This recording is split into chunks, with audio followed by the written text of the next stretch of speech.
Apresentação: Lilian Ribeiro. Diversos alimentos podem causar processos alérgicos e nessa época do ano, aquela mistureba na ceia de Natal, esse problema é uma preocupação. E eu converso agora com o Marcelo Bozoar, que é alergista e coordenador técnico do Projeto Brasil Sem Alergia. Oi, doutor Marcelo, tudo bem? Tudo bom, Lilian? Satisfação mais uma vez poder falar com vocês da Rádio CBN. Satisfação é nossa. Doutor Marcelo, nessa época do ano, quais são os alimentos que mais preocupam em relação à alergia? É verdade, como você havia falado anteriormente, essa época do ano é uma época particular, onde existe o consumo exagerado de determinados tipos de alimentos. E justamente esses alimentos que são consumidos são alimentos que causam, na maior parte da população, processo alérgico. Então nós temos a carne de porco, que a própria proteína da carne de porco é extremamente alergênica, o leite, onde nós fazemos rabanadas, onde nós fazemos bolos, o próprio ovo também, que pode ser uma causa de alergia em muitos pacientes, o chocolate, que é muito consumido nessa época do ano, não só na Páscoa, mas também no Natal e Ano Novo, os vinhos, as bebidas alcoólicas, né? Nós sabemos que os vinhos, eles são ricos numa substância chamada sulfitos, que é um conservante, e esse conservante causaria muita alergia.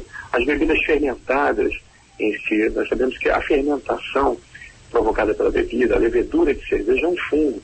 Então as pessoas podem se sensibilizar também em questão de processo alérgico. Então você vê que é uma gama de produtos que são consumidos nessa época do ano, nós consumimos tudo ao mesmo tempo, né, em grande quantidade. Então muitas pessoas que já têm uma tendência a ter alergia a um ou mais desses produtos, acabam tendo uma exacerbação do quadro clínico.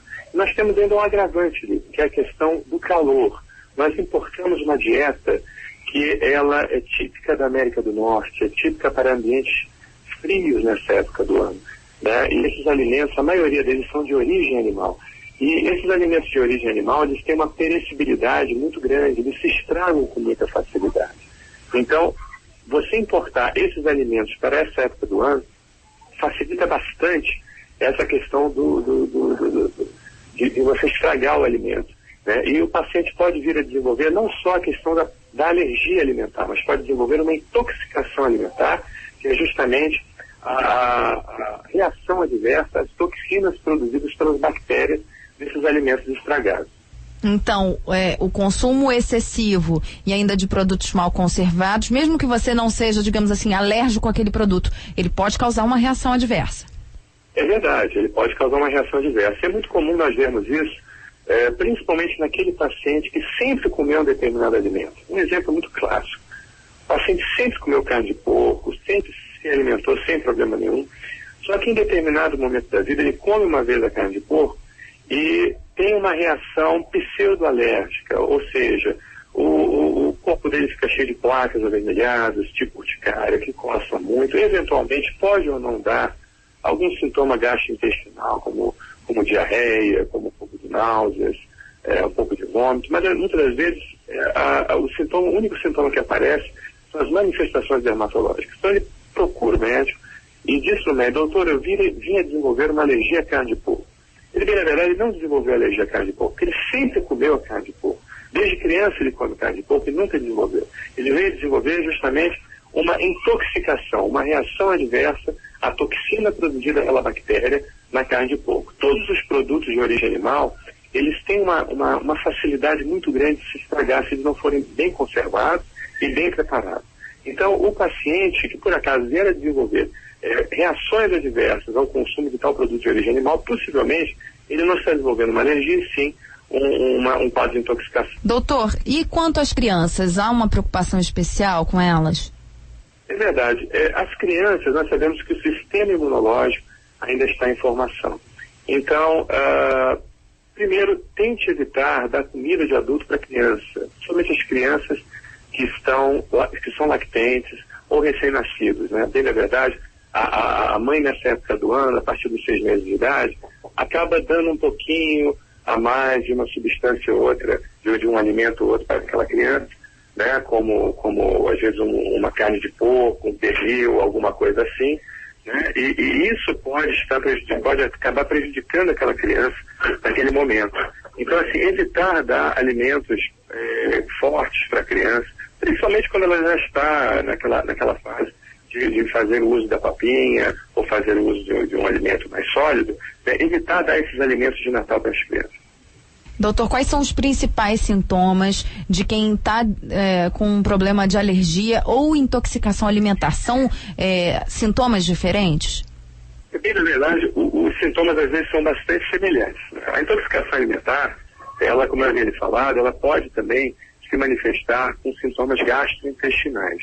O processo alérgico também, mas a intoxicação alimentar, isso é mais aparente, é mais evidente. O paciente pode ter um pouco mais de diarreia, pode ter náusea, vômito, calafrios, né? Porque a toxina, quando ela passa pelo corpo, ela acaba desenvolvendo um estado de calafrio devido ao quadro de intoxicação.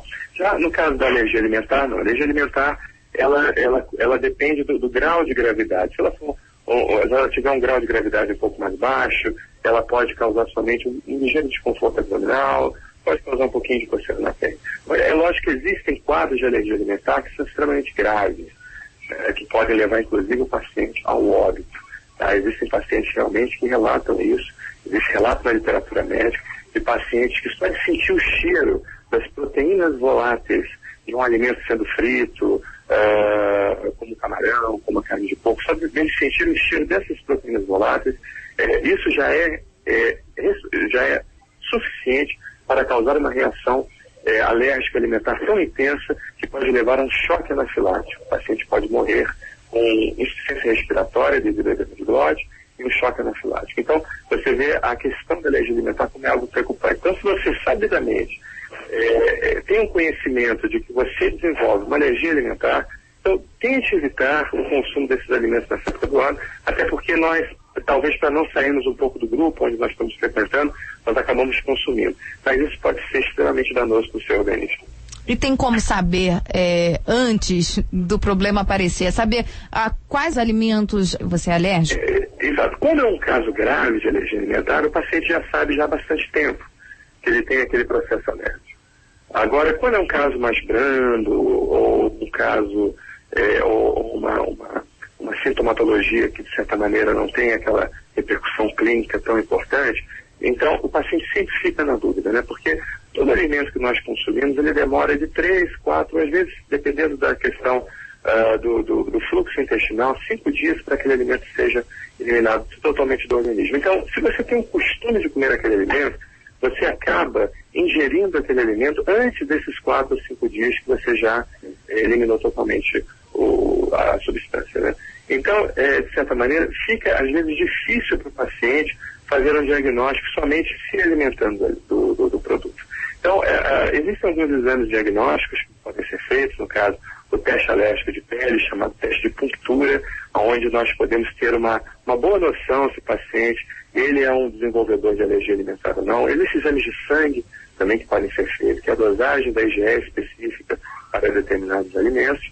Porém, esse exame, ele não tem muito boa sensibilidade, talvez ele tenha uma alta especificidade. O que significa isso? Se realmente der positivo, a gente não precisa questionar o resultado. Agora, se der negativo, a gente fica na dúvida, será que é negativo mesmo? Uhum. Então, o exame clínico, a história clínica, tudo isso associado aos exames complementares, como o próprio nome diz, tudo isso é muito importante. E ainda existe também a questão do teste de provocação oral. É como eu havia falado, você retira o alimento, espera algum tempo para que aquele alimento ele saia do seu organismo, depois você faça a reintrodução desse alimento, e se por acaso o paciente vier a desenvolver algum quadro alérgico, possivelmente ele tem um quadro de alergia alimentar. Porém, esse teste de provocação oral, se o paciente, se tiver uma suspeita de que o paciente ele tem um quadro de alergia grave, ele não deve ser feito em hipótese nenhuma em ambulatório.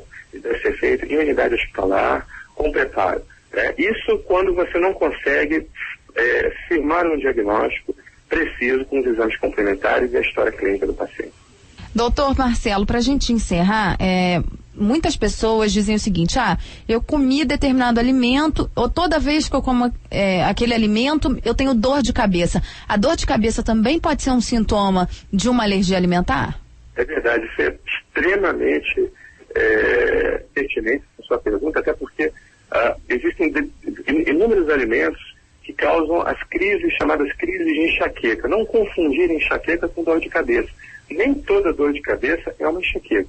Às vezes nós usamos a enxaqueca como sinônimo de dor de cabeça, mas a enxaqueca é justamente uma manifestação clínica diferenciada, onde nós temos uma vasoconstricção arterial, dos vasos sanguíneos arteriais, principalmente na caixa craniana, e depois uma vasodilatação, causando demasiada dor, aquela cefaleia muito forte, pulsátil, que pulsa muito, que você não consegue, inclusive, olhar a luminosidade devido à fotofobia que você tem.